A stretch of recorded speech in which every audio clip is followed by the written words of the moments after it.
मित्र नमस्कार। भारत माता की जय, वंदे मातरम, जय श्री राम। मित्र, उत्तर प्रदेश के अंदर आज एक बहुत ही बड़ी और बहुत ही सख्त कार्रवाई योगी आदित्यनाथ की सरकार ने की है।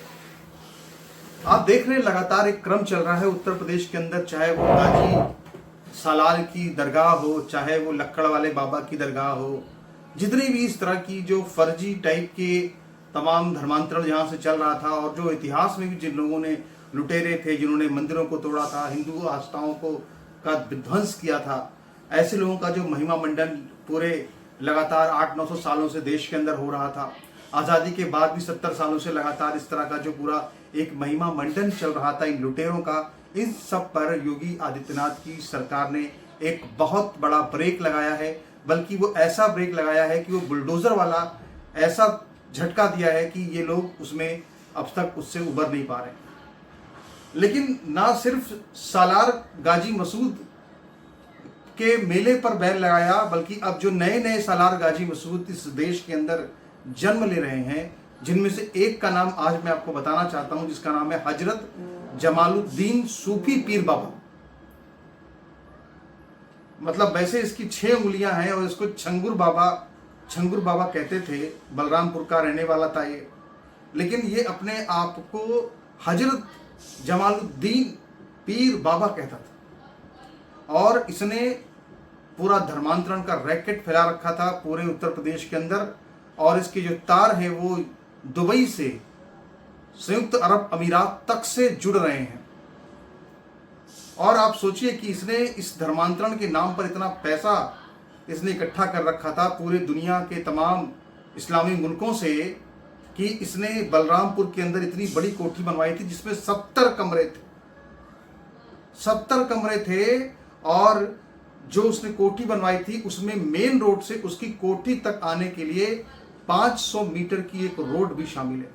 और आज इसी ये जो हजरत जमालुद्दीन पीर बाबा है, इसकी पूरी जो बखिया है वो योगी आदित्यनाथ की सरकार ने आज उधेड़ दी है। योगी सरकार ने पहले से ही कहा था कि ये जो धर्मांतरण का रैकेट चल रहा है बलरामपुर के अंदर, जो छंगुर बाबा चला रहा है, इसकी हम बहुत खटिया खड़ी कर देंगे और इसको ऐसी इसका उदाहरण बनाएंगे, इसकी ऐसी मिसाल पेश करेंगे कि पूरे उत्तर प्रदेश के अंदर कोई भी इस तरह का धर्मांतरण रैकेट चलाने की हिमाकत तक नहीं करेगा। सबसे बड़ी और सबसे गंभीर बात यह है कि ये न सिर्फ हिंदुओं को धर्मांतरित कर रहा था, बल्कि हिंदू बहन बेटियों का शोषण का इल्जाम भी इसके सर माथे पर आता है। क्यों आता है? क्योंकि इसने जिस महिला को अपने साथ रखा हुआ था उसका नाम जो था वो हिंदू महिला थी, जिसका नाम था नीतू रोहरा। और उसने इसको अपने प्रेम जाल में फंसा करके नीतू रोहरा से नसरीन बना दिया। और ये सब करने के लिए इसने पूरी एक सरकारी जमीन, जो ये पूरा बुलडोजर चल रहा है यूपी के अंदर, बलरामपुर की इस पूरी इतनी बड़ी कोठी पर, जो कि एक 70 कमरों की कोठी है जिसमें 40 फीट का हॉल है, उसके जो पूरी कोठी है ये पूरी सरकारी जमीन पर बनी हुई थी। और इस पूरी कोठी को योगी आदित्यनाथ की सरकार ने आज कई बुलडोजर लगा करके पूरी तरह से विध्वंस कर दिया। इतनी बड़ी कार्रवाई की गई इसके ऊपर कि जो लोग थे इसमें वो कांप उठे। वहां पे सारे आलाधिकारी, सारे एसडीएम, सीओ, वहां पे हर कोई मौजूद था। और इस पूरी कोठी के 20 कमरे, अब तक जो मैं वीडियो बना रहा हूं तब तक इसके 20 कमरे और 40 फीट का एक हॉल था, उसको भी अब तक की कार्रवाई में तोड़ दिया गया। अब यहां पर अगर देखें तो सबसे जो महत्वपूर्ण बात ये सामने आती है कि इस पूरे इलाके में रहने वाले जो सिंधी समाज के लोग थे, जो सिख समाज के लोग थे, उनके अंदर बहुत ज्यादा आक्रोश है। क्योंकि यहां से पूरा रैकेट चल रहा था बलरामपुर से जिले के अंदर धर्मांतरण कराने का, और इसके लिए बाकायदा पूरी फॉरेन फंडिंग हो रही थी, और इसीलिए इसको अवैध माना जाना चाहिए। और इस पर योगी सरकार का एकदम रुख स्पष्ट था। मैं आपको बताऊं कि 17 मई, 7 जून और 7 जुलाई 3 तारीखें ऐसी थी जबकि इसको नोटिस भी दिया गया था कि अपनी ये जो तुम्हारी अवैध कोठी तुमने बना रखी है, 3 करोड़ की कोठी थी, 3 करोड़ की लागत से बनी कोठी थी, 3 बीघे में फैली हुई। इसको भैया तुम तोड़ ताड़ के एक बराबर करो, वरना तोड़ने का भी हर्जाना तुमसे वसूला जाएगा। तो इसने तो खुद तोड़ा नहीं, तो तोड़ना पड़ा सरकार को आकर के। सरकार ने जब तोड़ा तो अब इससे इसका हर्जाना भी वसूल किया जाएगा। इसमें सबसे बड़ी और महत्वपूर्ण बात यह है कि इसकी जिसको इसने रखा हुआ था अपनी पार्टनर टाइप का बनाकर, नीतू नाम जिसका पहले था, और उसको उसने नसरीन नाम दिया हुआ था, उसको इसने कम से कम 19 बार इसने जो है वो सैर कराई थी यूएई की।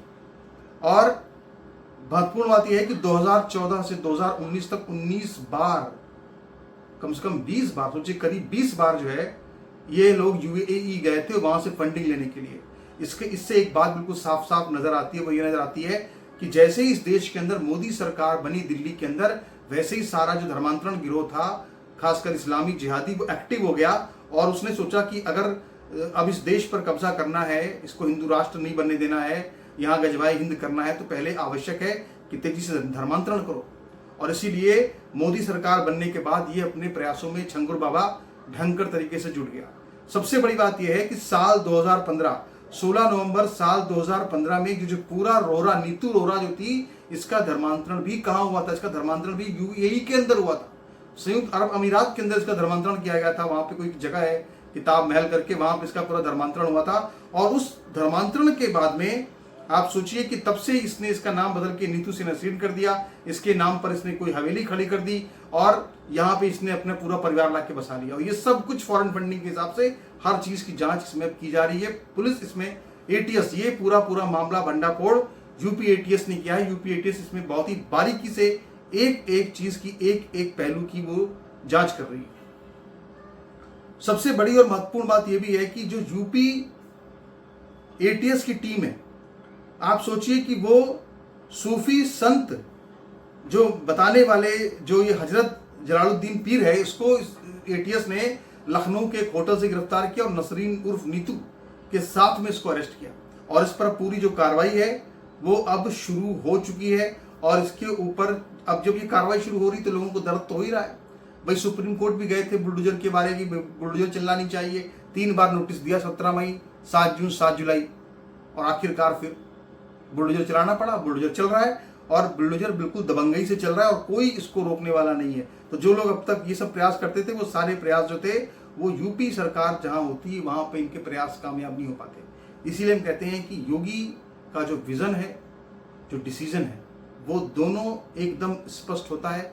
जो उनका विजन है वही उनका डिसीजन है, उसमें कहीं कोई घाल मेल नहीं है। यही वजह है कि आज वो एक देश के सबसे लोकप्रिय मुख्यमंत्रियों में से एक है और उनको दिल्ली में लाने की डिमांड लगातार की जाती है।